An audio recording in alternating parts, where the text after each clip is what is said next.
tá aqui em Êxodo. Pega uma Bíblia pra você. E o meu tá em Apocalipse. Bom dia, estamos ao vivo. Domingo de Páscoa, hoje é dia 9 de abril de 2023. E o que é a Páscoa? A Páscoa, meus amados irmãos, aleluias, glórias a Deus, misturados com aleluia. A vida do Cordeiro perfeito, que é Jesus, que deu o sacrifício da sua vida por mim, por você que tá nos vendo aí, tá vendo?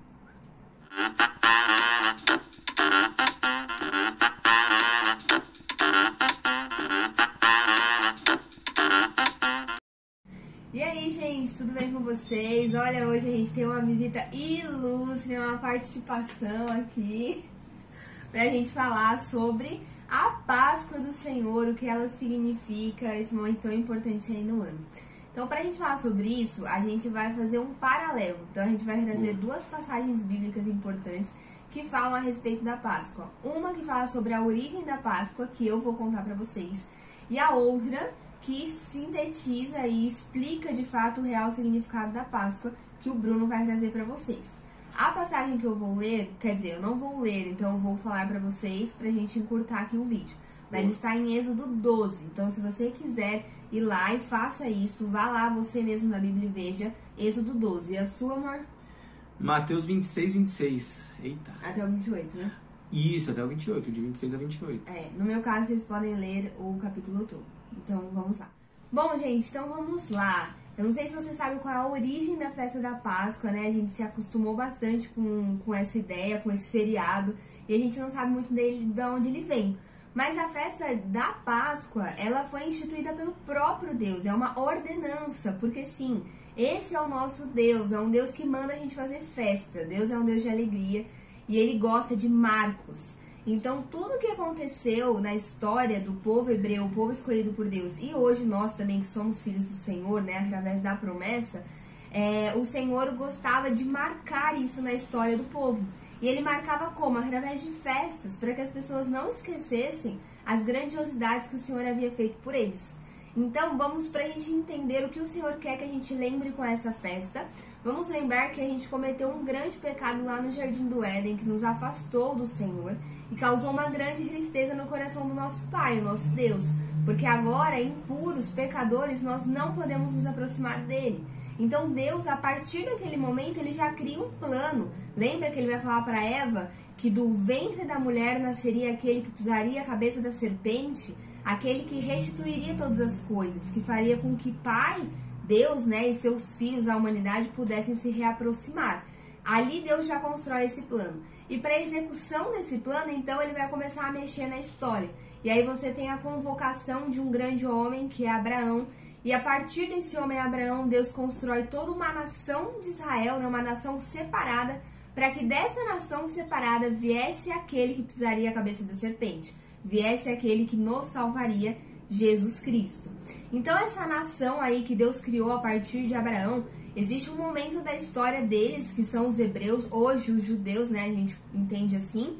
Esse povo hebreu, eles vão ser escravizados pelo Egito por mais de 300 anos.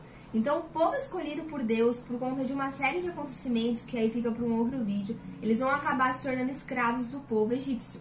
E aí Deus olha para o seu povo, vê a situação deles como escravos, e então ele vai tomar provisões, né, tomar medidas para que esse povo seja liberto. E essa libertação que Deus vai promover não era em vão. Deus estava, na verdade, gente, construindo uma história e desde o passado colocando sombras, colocando aspectos na história para que o povo fosse entendendo o que ele faria lá no futuro. Então é maravilhoso, a ideia de que a Bíblia é uma história só. Então o povo estava lá preso e Deus precisava libertar esse povo. Ele levanta então um homem que todo mundo deve conhecer, que é Moisés, que seria o representante, o líder desse povo e a pessoa que ia fazer o meio de campo com o faraó, que ia negociar aí a libertação. E aí vem aquela história famosa que todo mundo sabe das 10 pragas. E aí detalhe, cada praga, ela combatia, né, um dos deuses egípcios. Então é como se Deus estivesse mostrando o poder dele, mostrando para o povo que ele era superior a cada um desses deuses. Afinal, ele é o único Deus. Então cada praga tem uma razão de existir. E a 10ª praga é a praga do espírito da morte. Então Deus fala, né, para Moisés avisar Faraó que um espírito de morte passaria pelo Egito e mataria todo o primogênito, ou seja, todo o filho mais velho de cada família, de cada casa. Só não mataria o filho mais velho daqueles que tivessem passado um sangue de cordeiro na tábua, lá na porta da casa. Umbrais. Isso, exatamente. Umbrais. Porque na hora que o espírito da morte passasse por ali e ele visse a marca do sangue, ele não entraria naquela casa e não mataria o primogênito. Só nesse ponto de matar o primogênito já existe uma mensagem por trás. Porque Deus poupou o primogênito de todos os hebreus, porque os hebreus passaram o sangue e eles foram poupados. Mas Deus não poupou o seu próprio primogênito, que foi Jesus. Ele não poupou, porque se ele poupasse Jesus, ele não concluiria esse plano e nós não teríamos hoje acesso direto a ele. Então, desde esse ponto, já existiu uma mensagem que Deus estava comunicando. E aí, como eu falei, eles precisavam passar o sangue lá na porta, no umbral. Umbral que fala, amor? Para que o anjo não entrasse na casa e não matasse o primogênito. Eles vão fazer isso... Nos batentes, pode falar assim, para ficar mais moderno, né? Mais atualizado. Exato. A gente não fica na dúvida também. E o que eu acho muito lindo de tudo isso é que um dia antes desse acontecimento, Moisés vai instruir o povo, e ele vai instruir porque o próprio Deus tinha falado para ele fazer isso, né? Para que o povo sacrificasse um cordeiro, não só para passar o sangue na porta, mas para eles se alimentarem daquele cordeiro. E Deus também tinha mandado eles fazerem pães. Por quê? Porque eles iam fugir do Egito. Então eles iam ter uma jornada aí de longos dias de caminhada. Então Deus estava alimentando o seu próprio povo, como uma mãe, sabe? Olha, vocês vão ser libertos amanhã. Amanhã vocês vão sair dessa escravidão. Então assim, comam, se preparem, porque vocês vão andar, vocês vão sair, vocês vão construir a vida de vocês longe dessas terras. Então vocês precisam comer. E aí tem alguns detalhes nesses itens que eles comem que diz muito sobre a mensagem que Deus queria dizer e que se tornaram os elementos da festa de Páscoa. Então toda vez que os hebreus comemoravam a festa de Páscoa, eles estavam lembrando dessa libertação e cada um dos elementos da festa que o próprio Deus instituiu tinha um significado e tinha o propósito de lembrar o povo de alguma coisa relacionada a essa libertação. Então agora a gente vai falar sobre cada um desses elementos, a gente vai falar de 3, tá bom? 3 elementos da festa que os hebreus comemoravam, o que significava e quando Jesus veio, o que ele explicou, né? O que se tornou a concretização da mensagem que Deus queria transmitir. Então vamos lá para os 3. O primeiro elemento é o pão. Exatamente.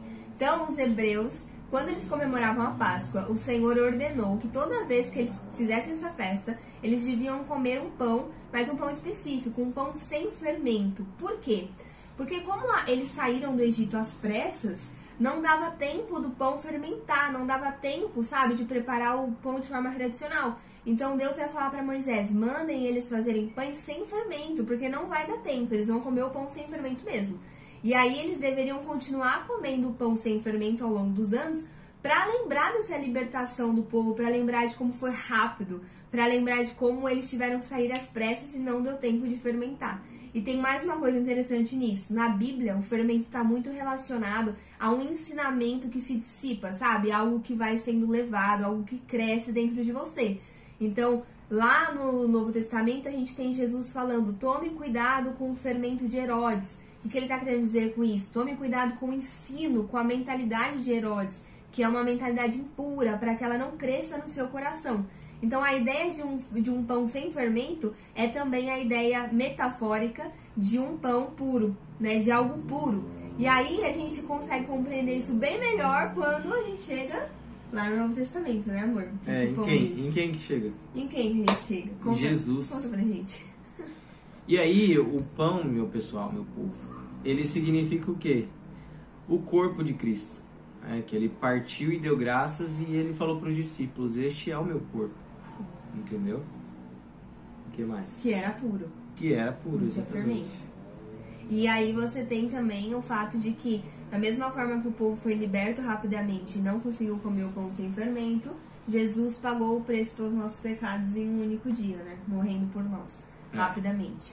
Então esse é o primeiro elemento. O segundo elemento é o cordeiro. Exatamente. Então vocês lembram que eu falei pra vocês que o próprio Deus tinha mandado o povo preparar um cordeiro para que eles se alimentassem, né?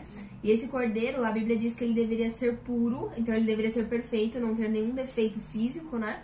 E ele deveria ser um macho.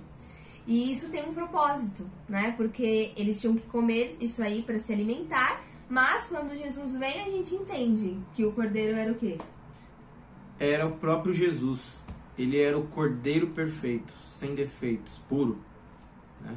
Era um macho, né, Jesus? E era perfeito. Sem pecados. Exatamente. E o cordeiro, gente, na Bíblia, está relacionado ao sacrifício. Então, lá desde Gênesis, quando Adão e Eva pecaram, curiosidade para vocês, antes do homem pecar, não existia morte no mundo. Então, não existia morte de animais também. O homem se alimentava de vegetais, de coisas naturais da terra. E os animais também eram todos herbívoros. A primeira morte aconteceu por causa do pecado humano, que foi quando o próprio Deus teve que matar um animal para vestir o ser humano. Não só para vestir, mas ali Deus estava ensinando o homem e a mulher a fazerem um sacrifício pelo perdão dos pecados dele. Não é à toa que mais pra frente a gente vai ter o personagem Abel, que sabia sacrificar. Ele não sabia sacrificar assim, ele não tirou da mente dele. O próprio Deus ensinou Adão e Eva, que provavelmente ensinaram seus filhos. Então, o sacrifício do cordeiro está relacionado ao perdão dos pecados. É como se o pecado do povo fosse passado para aquele cordeiro, e ao matar o cordeiro, eu pagava minha dívida, porque o salário do pecado é a morte. Então, para que a nossa dívida fosse paga, precisava matar um cordeiro puro, perfeito e eterno, para conseguir pagar pelo pecado de todo mundo e a gente continuar vivo. E aí esse cordeiro foi Jesus, o próprio Cristo. E aí, na ceia, amor, tinha cordeiro quando Jesus ceiou com os discípulos? Não tinha cordeiro. Não tinha cordeiro, né? Por quê? Porque ele é o cordeiro, né? Porque ele era o próprio cordeiro. Ele vai fazer a ceia e no dia seguinte ele vai ser sacrificado por nós. Então ele era o próprio cordeiro. Vamos ao terceiro e último elemento.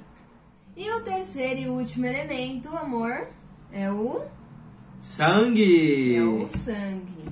Que na minha parte, lembra que eu falei pra vocês que eles passavam o sangue no umbral. Aquilo tinha sido uma ordem dada por Deus para que o anjo reconhecesse, né? O anjo da morte, quando passasse pela casa, avistou o sangue, é como um sinal, aquele é o povo de Deus, então não vou entrar e matar o primogênito, eu vou poupar o primogênito. E aí, quando Jesus vem, fica muito claro por que tinha que ter um sangue marcando ali na porta, e era o sangue do cordeiro que eles tinham se alimentado. Por quê, amor? Então, porque quando Jesus, ele é o próprio sacrifício, o sangue dele que vai fazer a purificação dos nossos pecados. Exatamente. Entendeu? Então, o sangue de Jesus, ele nos purifica e ele também nos protege contra o mal. Ou seja, aonde ali o povo hebreu, ele estava passando aquele sangue no umbral da porta para ficar protegido, este sangue, o sangue do cordeiro, ele nos protege, ele nos purifica, ele nos lava, ele nos limpa dos pecados. Exatamente. Entendeu? Então, o sangue do cordeiro, ele nos dá a salvação. Exato. E o sangue na ceia é representado? Pelo vinho, né? Pelo vinho, exatamente. Então, o sangue de Jesus, gente, é aquele que nos livra das trevas. As trevas não têm poder sobre nós. Da mesma forma que o anjo da morte não podia entrar na casa dos hebreus e matar o filho primogênito, as trevas não podem ter autoridade e poder sobre nós, porque através de Jesus nós nos tornamos filhos de Deus. E agora as trevas já não dominam sobre as nossas vidas. Então, no Antigo Testamento, a Páscoa era comemorada para lembrar o povo da libertação do Egito. E agora nós comemoramos para lembrar da nossa libertação, né, em relação aos nossos pecados, em relação à nossa morte espiritual. Porque em Cristo nós revivemos espiritualmente e temos direito e acesso agora à vida eterna. A gente não pode esquecer disso. Existe ainda um futuro a se cumprir. Então, gente, é isso. A Bíblia, ela tem um porquê, é uma história só, tá tudo conectado e o tempo todo Deus está transmitindo uma mensagem pra gente. Ele contou uma mensagem pro povo e depois enviou seu Filho único, ao qual ele não poupou por amor a nós, para que concretizasse essa mensagem e fizesse com que ela tivesse sentido para mim e para você. E é por isso que hoje a gente não precisa mais matar cordeiro, a gente não precisa mais passar sangue em umbral, a gente não precisa comer pão sem fermento, porque o próprio Jesus já concretizou essa mensagem e nos ensinou a comemorar a Páscoa de uma forma diferente. né? Comendo o pão do seu corpo, bebendo o vinho que representa o seu sangue e celebrando a nossa libertação. É isso que a gente celebra e se alegra nesse dia. Em especial no domingo é o dia da ressurreição, né? Exatamente. E como diz aquela música, como que é? Para nossa salvação em amor. Essa parte do canto fica com ele. E uma coisa interessante. Lá no Antigo Testamento, quando Deus manda eles fazerem a festa da Páscoa, ele fala que essa ordenança era perpétua, ou seja, para sempre, tem que fazer a festa para sempre. E aí muitas vezes quando as pessoas leem isso, elas falam, mas a gente não faz mais isso, a gente não faz pão sem fermento, mata o cordeiro. Não, gente, a gente não faz exatamente assim, mas a gente continua comemorando perpetuamente, porque foi isso que Jesus fez por nós. Ele é o sacrifício eterno, ele é o sacrifício perpétuo. A gente não precisa mais matar os animais de época em época para perdoar os nossos pecados. E quando você comemora, por exemplo? A Páscoa? Não. O sacrifício. Exato. Todas as vezes que nós temos na nossa igreja, a gente tem a possibilidade, o privilégio de se lembrar disso, de celebrar isso. E existe, assim, culturalmente, uma época no ano, que é essa época de Páscoa, que aí a gente para especialmente para falar sobre tudo isso, né? Mas a gente tá sempre lembrando, porque o Senhor mandou que a gente fizesse isso de época em época, e a gente faz. Amém. Amém? Então, esse foi o vídeo de hoje. Se você gostou, clica aqui no curtir também, compartilha com um amigo. Verdade. Tá bom? Deixa seus comentários aí. Se você gostou também da minha participação, deixa seu comentário. Se não gostou também, deixa seu comentário. Não deixa. Se não gostou, não deixa. Deixa aí, nós iremos melhorar. Tá bom? Verdade. E é isso aí. Muito obrigado por ter assistido e valeu! Deus abençoe. E pra próxima, já vou deixar a dica do vídeo. Sobre ceiar em casa e ceiar na igreja. Eita! Ei! Tem diferença? Tchau, gente. Beijo.